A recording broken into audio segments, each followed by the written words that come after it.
अगर आप एक बार, दो बार, तीन बार पढ़ने के बाद अगर आप दावा करेंगे कि मुझे याद क्यों नहीं हुआ, तो आप गलत दावा कर रहे हैं। क्यों?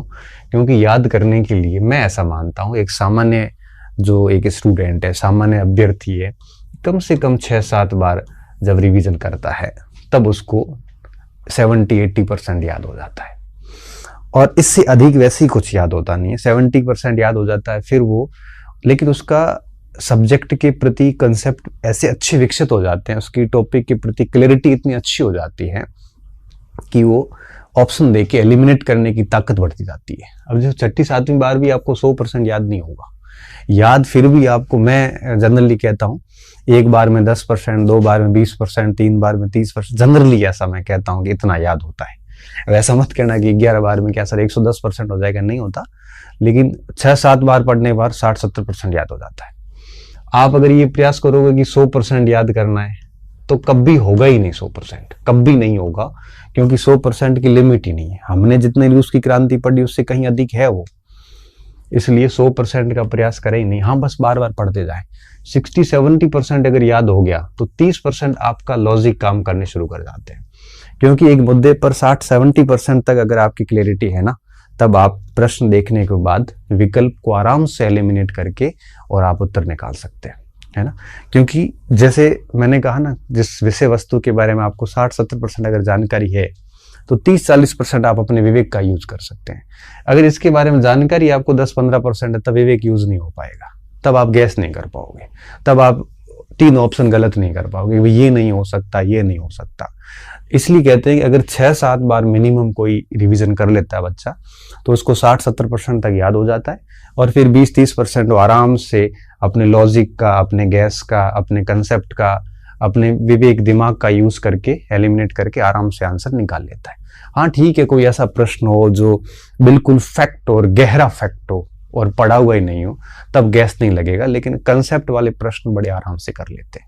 आपको पता है कि एग्जाम में कंसेप्ट और फैक्ट दोनों का मिला जुला पेपर आता है। 100 में से 30-40 प्रश्न कंसेप्ट बेस्ड आते हैं, वो रिवीजन से ही सही होते हैं, और 50-60 प्रश्न फैक्ट बेस्ड होते हैं। तो 6-7 बार पढ़ने के बाद में आप आराम से 70% फैक्ट वाले प्रश्न सही कर देते हैं।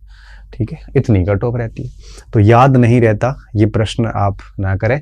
आपको क्या करना है, आपको सिर्फ और सिर्फ रिवीजन करना है, और 6-7 बार रिवीजन कम से कम करिए, और 100% की कोशिश ना करें। रिवीजन के साथ साथ में सबसे बड़ी चीज होती है अभ्यास, ओपन में बाद में बात करूंगा।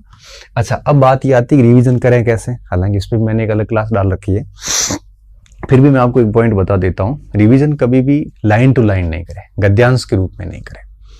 रिवीजन करते वक्त आप कम से कम हेडिंग को पढ़ने के बाद में सोचिए कि इसके अंदर है क्या, थोड़ा मनन करने की कोशिश करिए। अभी मैं रूस की क्रांति की बात कर रहा था, तो मैं वापस रूस पे जाता हूँ।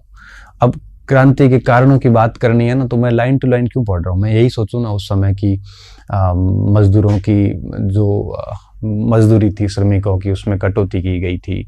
1905 के अंदर रूस और जापान का 4-5 में युद्ध हुआ था, उसके कारण आर्थिक संकट बढ़ गया था, भूखमरी बढ़ गई थी। अब ये मैंने खुद ने बिना देखे सोचना शुरू किया। अब ये सोचने के बाद में मैंने सारे कारण सोचे, क्योंकि एक बार पढ़ने के बाद ऐसा हो जाता है, दूसरी बार तो आप सोच ही सकते हो। फिर मैंने देखा उसमें कि मैंने कौन से बिंदु मिस कर दिए, तो वापस पढ़ लिए। तीसरी बार जब आप पढ़ोगे, तब आप वापस रिवीजन करते होते फिर उस दिमाग में सोचने की कोशिश कीजिए, मनन कीजिए कि इस हेडिंग के अंदर है क्या। आप पूरी, जैसे रूस के अंदर आप जैसे 1917 की क्रांति पे आए, तब आप सोचिए फरवरी क्रांति के बारे में सोचना पूरा शुरू करिए कि 7 मार्च को क्या हुआ, 8 मार्च को क्या हुआ, 9 मार्च को क्या हुआ, 10 को क्या हुआ, सोवियत कैसे गठित हुई, है ना। अब आप ऐसे सोचोगे एक बार, तो सारी चीजें मस्तिष्क में क्लियर होगी, कुछ याद रहेगी, कुछ भूल जाओगे। तो दूसरी, तीसरी, चौथी बार ऐसे सोचते सोचते रिवीजन करोगे, तो रिवीजन में भी सोचना बहुत जरूरी है ना। रिवीजन में भी 5वां-6ठा रिवीजन तो सोचने और मनन पे ही जाता है। पहले सोचिए, मनन कीजिए, उसके बाद उस टॉपिक को देखिए कि अब मैं कौन से पॉइंट मिस कर गया हूं। मैंने एक बहुत बड़ी कमी देखी स्टूडेंट में। स्टूडेंट क्या करता है, हर बार वही गद्यांश लाइन टू लाइन पढ़ के निकल जाता है। अब आप 5वीं बार रिवीजन कर रहे हो, चौथी बार रिवीजन कर रहे हो, और चौथी 5वीं बार कॉपी पढ़ रहे हो, फिर भी अगर आप वो गद्यांश की लाइन टू लाइन पढ़ के आगे निकल रहे हो, तो फिर ये रिवीजन नहीं है। चौथी पांचवी बार कम से कम आप जो पॉइंट पढ़ रहे हैं उसको पूरा पहले सोचिए कि इसके अंदर है क्या क्या। वो सोचने के बाद में फिर देखिए कि मैंने कौन से पॉइंट मिस किए। और छठी सातवीं बार तक तो आते आते आपकी स्थिति ये हो जाती है, क्योंकि अगर आप पहला रिवीजन छोड़िए, दूसरे रिवीजन से अगर आप ये सोचना शुरू करते हैं ना, तो पांचवें छठे रिवीजन तक पूरे टॉपिक की फ्रेमिंग आप आराम से मन में बना देंगे। फिर आपको केवल फैक्ट देखने होते हैं। तो इस तरह से आप सोचिए, मनन कीजिए और बार बार रिवीजन कीजिए। आप आराम से पढ़े हुए प्रश्न तो गलत नहीं करोगे, ये तय बात है। और अगर पढ़ा हुआ नहीं आया तो फिर उसका तो कोई इलाज नहीं, और ऐसा टेंशन लेनी भी नहीं चाहिए, क्योंकि हमें कौन से 100% करने हैं, हमें तो 70% पे अपना काम अच्छे से हो जाता है। और आपके पढ़ा हुआ नहीं आया है तो डेफिनेटली कईयों के सेम स्थिति होती है, 10 प्रश्न आपसे नहीं हुए तो 10 औरों से भी नहीं होंगे। वो वैसे कंपटीशन निर्धारक तत्व भी नहीं है। पहला बिंदु ये था, याद नहीं रहता तो उसका एक ही उपाय है कि 6-7 बार रिवीजन करो। 100% की कोशिश मत करो। और दूसरी बात ये है कि रिवीजन जो आप तीसरी चौथी बार करते हो उसमें कोई भी टॉपिक है, जैसे मान लो कि आप ज्योग्राफी पढ़ रहे हैं, या जैसे आप मान लो इतिहास का कोई टॉपिक पढ़ रहे हैं, जैसे जर्मनी का एकीकरण पढ़ रहे हैं, तो आप एकीकरण के बाधक तत्व कौन से थे सोचिए, आप सहायक तत्व कौन से थे, बिस्मार्क ने क्या किया था, फिर उसमें से जो तीनों चरण हुए, डेनमार्क पे कैसे अटैक हुआ। अब आप अगर पूरा दिमाग में घुमाइए पहले तो रिवीजन से ठीक पहले, ये सोचने के बाद में फिर कॉपी देखिए, फिर टॉपिक को पूरा पढ़िएगा, अच्छा मैं ये चीजें मिस कर गया हूँ। और हो सकता है तो पढ़ने के बाद एक बार फिर वापस रिवाइज कर लीजिए, मस्तिष्क में आंखें बंद करके आराम से सोच लीजिए। अगर आप इस तरह से 6-7 बार रिवीजन करते हैं, रिवीजन में आपको किताब अपना जो कंटेंट है, नोट्स हैं, जो भी है, वो देखने की जरूरत कम से कम होनी, उसके ऊपर आपकी निर्भरता कम से कम होनी चाहिए। हर बार जितनी छठी बार रिवीजन हो रहा है उससे कम निर्भरता 7वीं बार होनी चाहिए। छठी बार आपको जितनी निर्भरता है अपने सामग्री की, 7वीं बार पढ़ते हो तो उसकी निर्भरता और कम होनी चाहिए। इस तरह से आप चलते रहिए तो डेफिनेटली, और ये तभी संभव होगा जब आपके पास में मटेरियल सीमित होगा। अगर आपने एक ही पार्ट के 5-5 स्रोत लगा रखे हैं तो आपसे कुछ भी नहीं होगा। क्यों? क्योंकि रिवीजन तभी होता है जब आपके पास मटेरियल फिक्स होता है। तब मैं कहता हूं कि आप हिस्ट्री पढ़ो, ज्योग्राफी पढ़ो, आप हर पार्ट की एक से अधिक सामग्री मत रखो। सिलेक्शन एक से होना हुआ तो उसमें हो जाएगा, और उसी सामग्री को पढ़ के कई बच्चे टॉप भी करते हैं। इसलिए ये तभी पॉसिबल होगा जब आपके पास में लिमिटेड रिसोर्सेज होंगे, है ना। क्योंकि सामग्री का आपके सीमित होना, है ना, सामग्री लिमिटेड होना बहुत ज्यादा जरूरी है। अगर ये लिमिटेड नहीं है, सामग्री कम से कम रखिए, तब क्या होगा कि आप आराम से उसको टारगेटेड मेहनत कर सकते हैं। नहीं तो आप आपके पास 3 किताबें पढ़ी है तो एक की करोगे, दूसरे का रिवीजन करोगे, किसका करोगे, है ना। अगर आपको 5-7 किताबें पढ़नी है तो उसको शॉर्ट में नोट्स बना दो, नोट्स का रिवीजन करो फिर, है ना। इस तरह से आप, एक तो ये ध्यान रखना, तो याद नहीं रहने का एकमात्र यही इलाज है। और बाकी ये एक कॉमन प्रॉब्लम है और ये विशेषता है, कोई प्रॉब्लम भी नहीं कह सकते। ये ऐसा नहीं केवल आपके साथ होती है, इसको इसी तरह से इसका निस्तारण किया जा सकता है।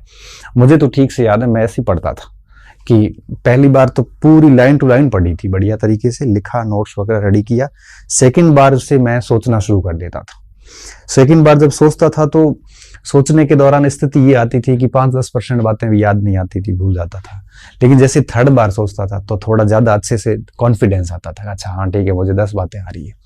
चौथी 5वीं बार नंबर आता था तब तक हो जाता। लेकिन कोशिश इसमें एक चीज और भी करो, एक बात और भी कोशिश करो कि आपका जो भी सामग्री पड़ी हुई है, कम से कम ऐसी कोशिश करो कि 1 महीने में या 2 महीने में सबका नंबर एक बार लग जाना चाहिए, है ना, 1-2 महीने के अंदर अंदर। जैसे ऐसा नहीं हो कि आपने आज पढ़ा, अब 6 महीने किसी पार्ट को देख नहीं रहे हैं, 7वें महीने दूसरा राउंड कर रहे हैं, फिर सोचोगे कुछ नहीं, याद नहीं आएगा।